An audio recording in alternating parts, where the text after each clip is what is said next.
नमस्कार।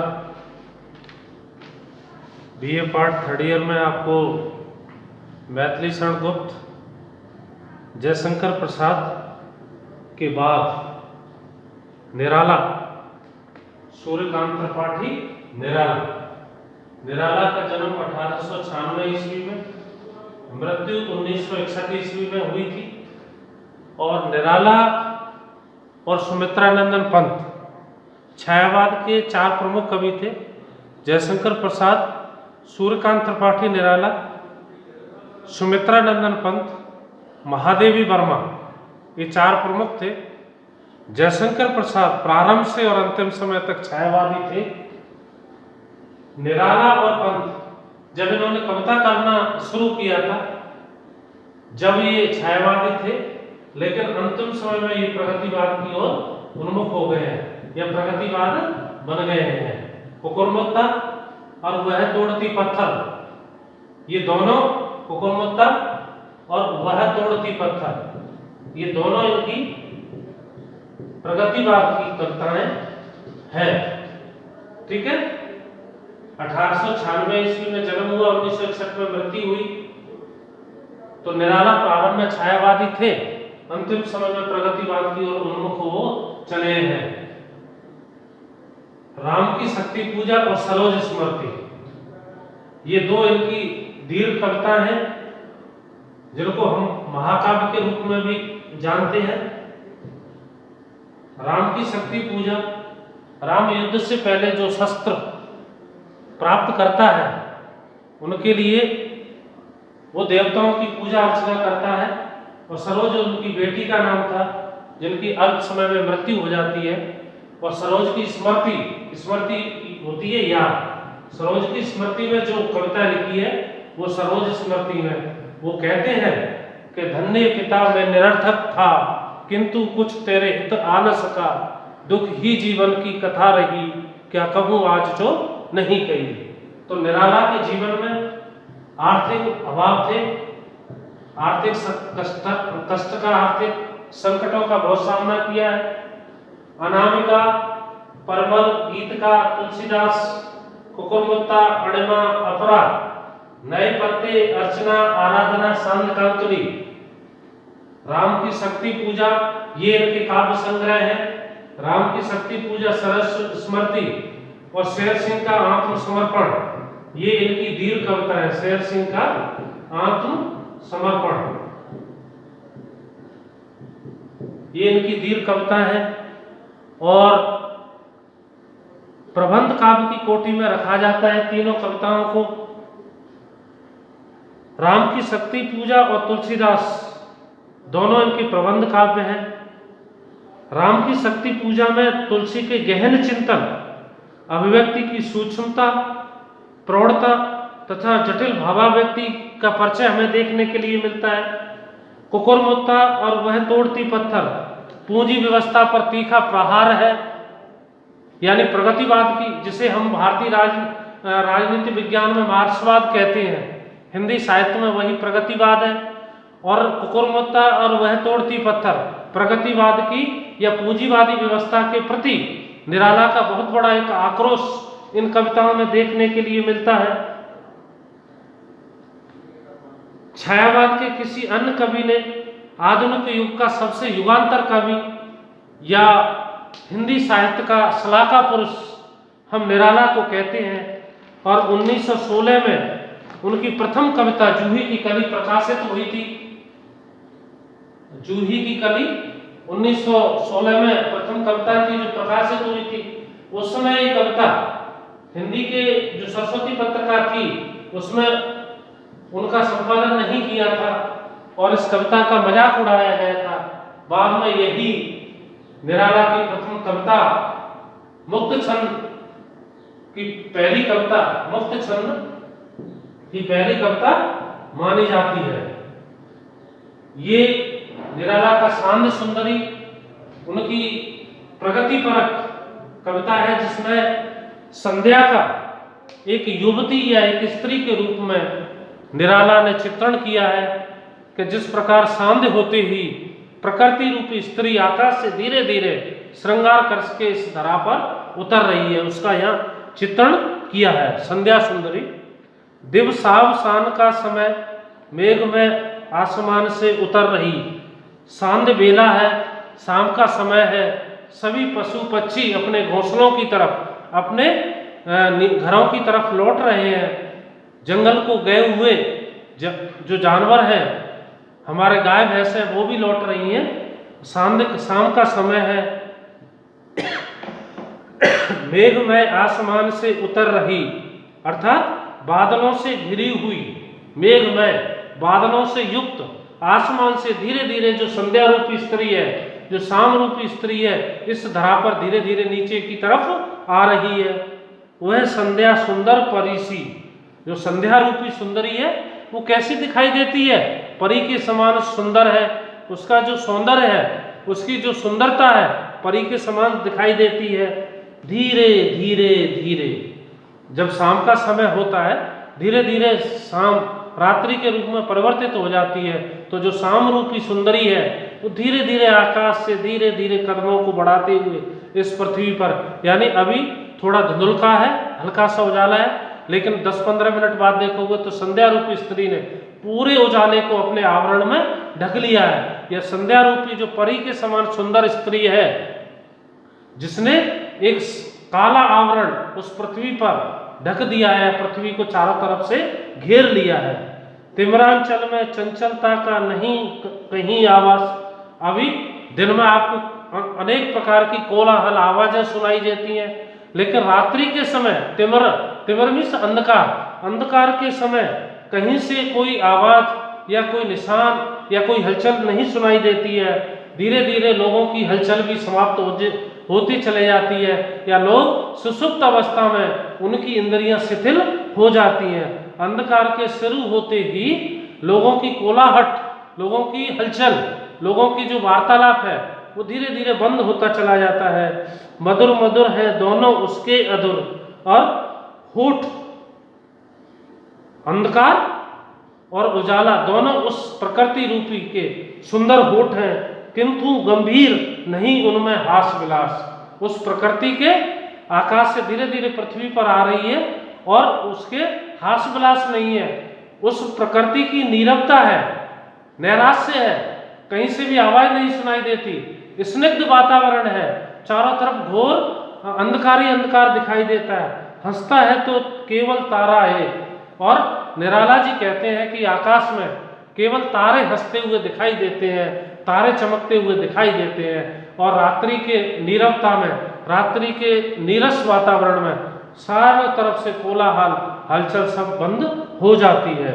गुथा हुआ उन घुंघराले काले बालों से हृदय राज की रानी का वह करता अभिषेक है।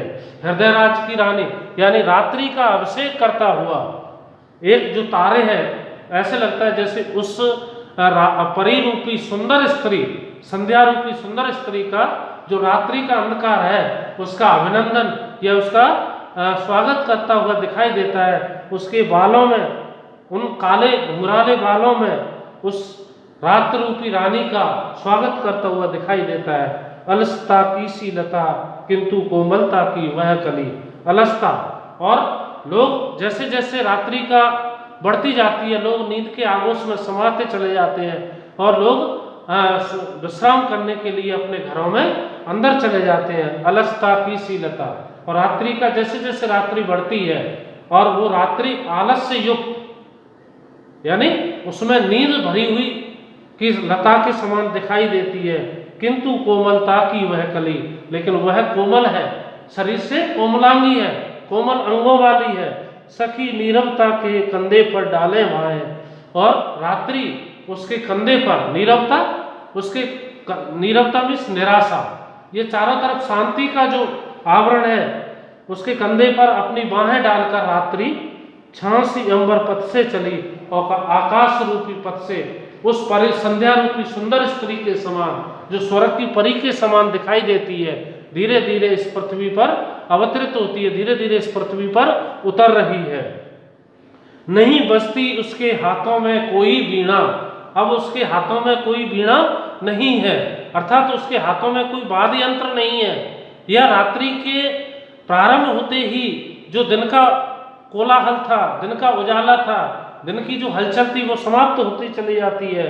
नहीं बजती उसके हाथों में कोई वीणा, उसके हाथों में कोई वीणा नहीं सुनाई देती, नहीं होता कोई अनुराग राग आलाप और प्रेम के गीतों का स्वर।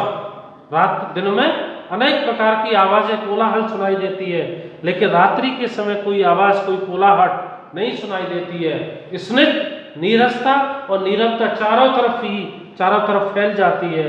निपुरों में भी रुंझुन रुंझुन रुंझुन नहीं, और उनके पैरों में भी, क्योंकि जब प्रकृति रूपी स्त्री चलती है तो चलने पर उसके पैरों की मधुर आवाज कानों में सुनाई देती है, लेकिन रात्रि के समय उसके नुपुर में घुंघरुओं की, उसकी पायल की आवाज भी व्यक्त नहीं होती है, हमारे कानों में सुनाई नहीं देती है। सिर्फ एक अव्यक्त जो व्यक्त नहीं किया जा सका, एक ही शब्द सुनाई देता है, चुप चुप चुप, यानी नीरवता, शांति शांति। वही उस रात्रि रूपी अंधकार में दिखाई देता है गूंज रहा सब कहीं, और चारों तरफ जहां तक आपकी दृष्टि जाती है उस रात्रि के अंधकार में शांति, नीरवता ही दिखाई देती है। व्योम मंडली जगती तल में, आकाश से लेकर पृथ्वी तक एक ही मतलब शांति, निराशा या नीरवता, चारों तरफ सुनसान अंधेरा ही अंधेरा दिखाई देता है। सोती शांत सरोवर पर अमल कमलनी दल में, और रात्रि के समय उस सरोवर में जो कमल के बंद है, उस कमल की पंखुड़ियां भी सूर्य के अस्त होते ही बंद हो जाती हैं। तो अर्थात उन कमलनियों के दल या उस कमलनियों के झुंड भी चुपचाप उस सरोवर के जल में चुपचाप खड़े रहते हैं, उनमें कोई हलचल सुनाई नहीं देती। सौंदर्य गर्भता सरता के अति विस्तृत बच्चे स्थल में, और सुंदर पवित्र जल से युक्त उस मानसरोवर में जो कमलनी के झुंड हैं, जो कमल के पेड़ों के जो समूह हैं, वो गर्भ से युक्त चुपचाप खड़े हुए दिखाई देते हैं। अर्थात उस मानसरोवर या उस सरोवर के विशाल हृदय में जो कमल की पंखुड़ियां हैं वो चुपचाप सुकुड़ती हुई उनकी टहनियां दिखाई देती हैं। धीर वीर गंभीर शिखर पर, और ऐसे लगता है जैसे कोई धीर, बहुत धैर्यशाली, बलशाली और गंभीर चिंतन करता हुआ कोई बहुत बड़ा ऋषि मुनि बैठा हुआ हो, शिखर इस चोटी पर बैठा हुआ हो, हिमगर अटल अचल में, और हिमालय पर्वत की चोटी पर कोई शांत स्निग्ध नीरव वातावरण में, शांति के वातावरण में एक बड़े से बड़ा ऋषि मुनि अपनी तपस्या में लीन दिखाई देता है। उत्ताल तरंगाघात प्रलय घन गर्जन जलत प्रबल में। लेकिन रात्रि को हवा चलने के कारण उस सरोवर की जलें जब किनारे से टकराती हैं, ऊंची तरंगों से आलोकित उठता है, और उनकी गर्जन जब रात्रि को बादलों की गड़गड़ाहट सुनाई देती है, छित में, पृथ्वी, जल में, पानी में, नवमिष आकाश में, अनिलमिष जल में, अनिलमिष आग में, सिर्फ एक अव्यक्त शब्द, यानी चारों तरफ प्रकृति में चारों तरफ एक ही शब्द सुनाई देता है, चुप चुप चुप, यानी शांति शांति शांति। इस शब्द के अलावा रात्रि के समय और कुछ नहीं सुनाई देता है गूंज रहा सब कहीं, और सभी जगह शांति शांति का एक शब्द ही अव्यक्त होता है, सुनाई देता है, और कहीं को सुनाई नहीं देता है। मदरा की वह नदी बहाती आई, मदरा में शराब। और देखिए सूर्यास्त होता है, उस समय थोड़ा सा उजाला होता है, लेकिन जैसे जैसे रात्रि गहरी होती जाती है, सब लोग नींद की आगोश में, ऐसे लगता है जैसे नींद रूपी मदरा का सेवन कर लिया हो, और मदरा का सेवन करने पर व्यक्ति के हाथ पैर लड़खड़ा जाते हैं, और ऐसे ही नींद रूपी मदरा का सेवन करने पर समस्त पृथ्वीवासी उस नींद के आगोश में समा जाते हैं। थके हुए जीवों को उसने, और दिन भर जो परिश्रम से थके हुए लोग थे, वह रात्रि रूपी सुंदरी परी अपने स्नेह से उन लोगों को नींद में सुलाती है। प्याला वह एक पिलाती, और नींद का एक प्याला उन लोगों की आंखों में पिला देती है, जिससे वो लोग मीठी नींद के स्वप्न में, मीठी नींद के आगोश में समा जाते हैं। सुलाती उन्हें अंक पर अपने, और वह प्रकृति रूपी स्त्री उस मानव जाति को, दिन में जो परिश्रम से थके हुए लोग थे उन्हें अपनी प्रकृति रूपी गोद में लेकर के उन्हें नींद के आगोश में समा लेती है, उन्हें अपनी गोद में सुला लेती है। दिखलाती फिर विस्मृति के वह कितने मीठे सपने। फिर रात्रि के समय सपने के रूप में वह मीठे मीठे सपने प्रकृति रात्रि रूपी परी उन लोगों को दिखाई देती है। ये मीठे सपने वो देखते हैं। अर्धरात्रि की निश्चलता में हो जाती जब लीन, जब रात्रि का अर्धरात्रि समाप्त हो जाती है, जब रात्रि का अंतिम पहर शुरू हो जाता है, कवि का बढ़ जाता अनुराग, लेकिन वहां कवि का अनुराग स्नेह बढ़ जाता है। क्यों? क्योंकि अब रात्रि समाप्त होने वाली है, भोर का आगमन होने वाला है। बिरह कुल कमनीय कंठ से, बिरह कुल, बिरह से व्याकुल, बिरह रूपी अग्नि में जलने वाला, बिरह रूपी बेग रूपी अग्नि से दग्ध उस कंठ में, कोमल कंठ से आप निकल पड़ता एक बेहद। तब उसके कोमल कंठ से, बिरह रूपी कोमल कंठ से या बिरह रूपी अग्नि में जलते हुए उस कवि के कंठ से एक बिरह रूपी गीत निकलता है और वह संध्या रूपी स्त्री समस्त संसार के लोगों को अपनी गोद में सुला लेती है और रात्रि के रूप में उन लोगों को मीठे मीठे सपने दिखाई देते हैं, या मीठे सपनों में उन लोगों को वो ले जाती है। तो यहाँ निराला ने प्रकृति को उस परी के समान या सुंदर रूप स्त्री के समान चित्रण किया है। यहाँ प्रकृति का मानवीकरण अलंकार किया है। प्रकृति यानी संध्या रूपी जो स्त्री है, संध्या है, वो एक सुंदर युवती है और कैसी है? परी के समान सुंदर है। उसका जो सौंदर्य है स्वर्ग की अप्सराओं के समान सुंदर है। बहुत बहुत धन्यवाद।